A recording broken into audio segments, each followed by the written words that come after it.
এরা কশ্চিনকালেও কিয়ামত পর্যন্ত মুমিন হতে পারে নাই, পারবেও না। কেন? এরা একদিকে ইমানদারের কথা বলে, অন্যদিকে ইহুদি নাসারা বেঈমান খ্রিস্টান মুশরিকদের সঙ্গে তলে তলে হাত মিলায়া দেয়। এই টাইপের মুসলমান বর্তমান বাংলাদেশে আছে না নাই?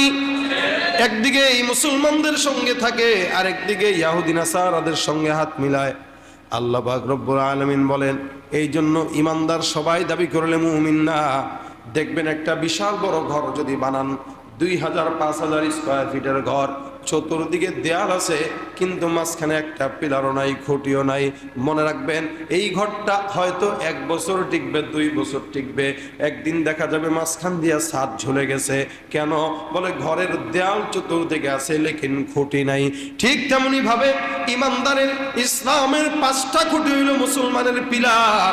কোন মুসলমান যদি নিজেকে ইমানদার দাবি করে, চতুর্দিকে যদি পোশাকের ইসলাম থাকে আর মাঝখানে যদি 5টা খুঁটির একটা খুঁটিও না থাকে, আল্লাহর কসম ওই বান্দাটা মুসলমান দাবি করবে কিন্তু ইসলাম 2-4 বছরের বেশি টিকবে না।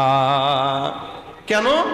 তার ইসলামের খুঁটি দুর্বল নাই, খালি পোশাক আছে, দেয়াল আছে চতুর্দিকে।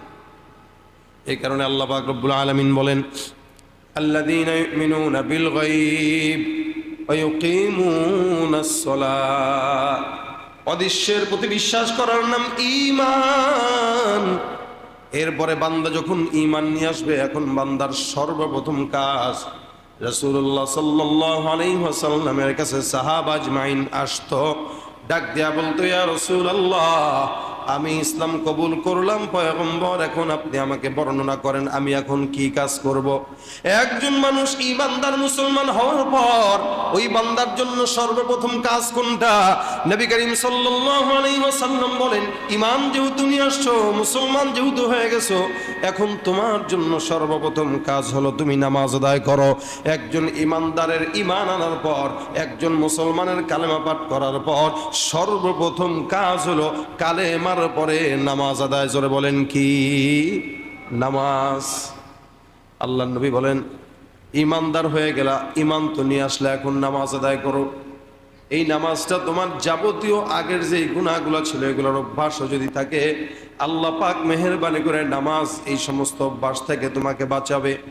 কিয়ামতের ময়দানে সবকিছুর হিসাব হবে, মানুষের দানের হিসাব হবে, মালের হিসাব হবে, জানের হিসাব হবে, সন্তান আর সম্পদের হিসাব হবে। মানুষ যেই যেই কাজগুলো করে সমস্ত কাজের হিসাব হবে। মনে রাখবেন, নবী করিম সাল্লাল্লাহু আলাইহি ওয়াসাল্লাম বলেন, সব হিসাব হবে পরে, কিন্তু একজন ঈমানদারের জন্য